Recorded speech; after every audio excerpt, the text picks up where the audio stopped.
Name it, lahat ng klase ng parts and accessories meron yan mga trops.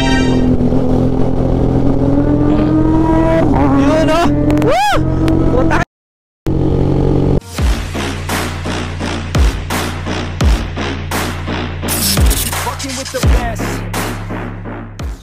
Woo! Ayun! Nagbabalik na ulit tayo. Dapat mataas yung ating energy dahil ito yung ating first vlog ulit matapos ang ilang buwan. Diyos mio naman. Okay? So, ang nangyari kasi mga trops ay binenta natin yung ating GoPro Hero 6 at tayo ay nag-upgrade, no? So, ang gamit natin ngayon, even though okay, unahan ko na kayo, hindi pa rin siya updated. Okay, outdated pa rin siya, pero ang ganda pa rin talaga ng quality ng GoPro Hero 9. Okay? So yun lang mga trops. Bali ang unang vlog natin is ang gagawin natin, dahil puro upgrade ako. Nag-upgrade tayo mga trops. Mula sa motor, nag-upgrade tayo. From the camera, nag-upgrade tayo. And also, from sa gamit nating helmet mga trops, nag-upgrade din tayo. Okay? So ipapakita natin lahat ng mga gamit natin na fully upgraded na. Okay? So, ayan, habang bumabiyahe tayo mga trops, hayaan nyo akong ipagmayabang lahat ng upgrade natin. Okay? So, syempre, from the motor, nakita nyo naman na naka Sigma 250 na tayo. Pero syempre, meron pa rin tayong mga in-upgrade dito para maging iba yung itsura niya from the stock na Sigma. Okay? So ito yung mga iniba natin sa kanya. Unang-unahin na natin yung kanyang, syempre, yung kanyang side mirror, no? Naka Ninja foldable side mirror sa tayo. Okay? So goods na goods yan mga trops. Pero hindi ko siya pinofold dahil ako yung tipo ng tao na napaka-meticuloso pagdating sa panning or itsura ng side mirrors. Gusto kong kitang-kita ko yun talaga yung nasa likod. At pag pinold ko siya, matagal ulit bago ko siya maitupi sa gusto kong orientation niya. Okay? And then of course, secondly mga trops, nagpalit tayo ng mga throttle handles, no? Yan, mas malalambot na to, and meron siyang parang mga massage type, no? Kahit na ma-vibrate siya, para ka lang niyang minamassage. Okay? And then naglagay din tayo ng mga lever grips para mas mukhang nakakatakot or mas matapang yung mukha niya. Yung mukha ng ating Sigma 250 or yung pinaka light lens nya ay pinunturahan natin, no? So syempre papalitan din natin to ng face mask, kaya ginanto natin. Pero ito kasi mas aggressive yung mukha niya kapag meron siyang ganyan sa harap. Okay? Pa-underneath tayo at pinakabit natin yung underneath natin. Syempre walang iba kay Papa Uning, no? Uning Works, baka Uning Works yan. Okay? In-order natin yung ating underneath, syempre sa Shopee, at store to ni Boss Papa Gale. Yan, no? So nagbebenta siya ng mga Sigma 250 parts. Hindi lang pala Sigma 250, nagbebenta siya ng mga pang Sigma, pang Gamma, and pang SSX, no? Meron siya niyan lahat. Okay? Name it, lahat ng klase ng parts and accessories meron siya niyan mga trops. Yun, no? Woo!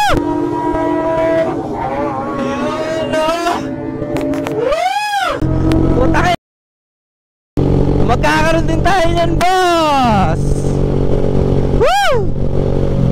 Dahil chills. Woo! Magkakaroon din tayo nun, boss. Yung ganong klaseng roller sound, pero hindi natin bibenta sa Sigma. Okay? Woo! 4 cubes natin to sa Sigma 250. Grabe, ang sarap talaga pakinggan ng 1000cc. Hindi ko lang kung 1000cc ba yun o 600cc. Grabe, napakasarap sa pandinig. Okay, next natin, nagpalit tayo ng SC Project pipe. Okay, yan yung pipe na talagang hindi mamatay-matay, na talagang bagay na bagay para kay Sigma, no? Yan nga, nagpalit tayo ng lever shape mga trops. Sobrang lambot na niya talaga. Okay, at talaga namang ang sarap na niyang i-quick shift. Kaso nga lang, ang downside niya ay bumaliktad yung kanyang shifting. From the normal 1 down, 5 up, ang nangyari sa kanya is 1 up, 5 down na siya ngayon. Okay, pero normal lang naman, kasi parang normal lang din naman talaga yung pag-shifting sa kanya, lalo na pag nakasanayan mo na. Okay, tapos dun sa lever shift natin, naglagay tayo ng rubber. Bakit? Kasi mas madali siyang i-shifting dahil medyo malapit. yung pagkakakabit ko. Okay, ito nga palang lever shift natin mga trops, pinutulan natin yan dahil mahaba siya mula doon sa stock footrest natin. Okay, yung iba ang ginagawa, ina-extend yung mismong footrest, pero ako yung lever shift na mismo yung in-adjust natin. Okay, so yun lang from our Sigma 250. Yun yung mga pinalitan natin. Lastly, sorry, nagbaba din pala tayo ng almost 2 inches, no? Nagbaba tayo ng almost 2 inches from the shock, no? And okay naman siya para sa akin. Mas bumaba na and mas madali na siyang i-maneuver. Okay? Yan yung para sa ating Sigma 250. Okay, next tayo mga trops. Of course, sa helmet natin, yan, pinangalanan natin siyang Minicon. Okay, bakit Minicon? Siyempre sa Transformers, yung ginagamit na lang attachments bilang barrel or upgrade sa kanilang mga suit, yung tinatawag natin na Minicon. Okay, yan, si Minicon ay dati naka Evo XT300 tayo. Ngayon ang gamit na natin is Geely Astral, which is yung kanilang bagong helmet. Okay, Geely Astral. Bakit tayo nagpalit ng Geely Astral? Unang-una, yung kanyang itsura, napaka-aggressive ng kanyang itsura, no? Pangalawa, lightweight, magaan siya mga trops. As in magaan siya. And mula dun sa Evo natin is tawag dun, yung gaan niya is almost, ang laki ng difference talaga. As in lightweight talaga siya mga trops. And then yung field of vision, grabe, talaga namang napakalaki ng field of vision mga trops. As in pati yung gilid ng mata mo, yung tinatawag na peripheral vision natin, kitang kita siya mga trops. And then syempre hindi mo mawawala yung kanyang best buy. Kung bakit, yung reason bakit siya ay isang best buy, yung kanyang intercom. Pero hindi siya intercom mga trops, bali siya ay headset. Okay, pwede kang sumagot kung naka-connect ka from the Bluetooth, pwede kang sumagot. Pipindutin mo lang ilan dyan sa gilid, no? May mga buttons yan. And napakasarap sa pandinig nung kanyang headset. Grabe, as in talaga, ang ganda ng bass, ang ganda ng sound resolution. Grabe, clear na clear, and para talagang umuugong sa buong helmet mo. Okay, and safe pa rin siya dahil nga nakikirinig mo pa rin yung nasa paligid nyo. Okay, yun lang. Pero ang downside sa akin mga trops ng Astral is wala siyang noise reduction. Okay, hindi tulad nung XT300 ko na Evo, meron siyang noise reduction sa bandang tenga. Okay, hindi ko masyado nairinig yung tunog ng muffler ng ating motor. Okay, yan. And syempre, yung kanyang design, yung kanyang, grabe, napaka-appreciative ko kasi mga trops talaga sa design, lalong-lalo na kapag napaka-aggressive ng kanyang itsura. Since itong Astral talaga namang sobrang aggressive. Okay, and then next natin mga trops, syempre, itong ginagamit nating pang video, ito yung tinatawag natin na GoPro Hero 9. So magkano natin siya nabili? Nabili natin siya for 15,000.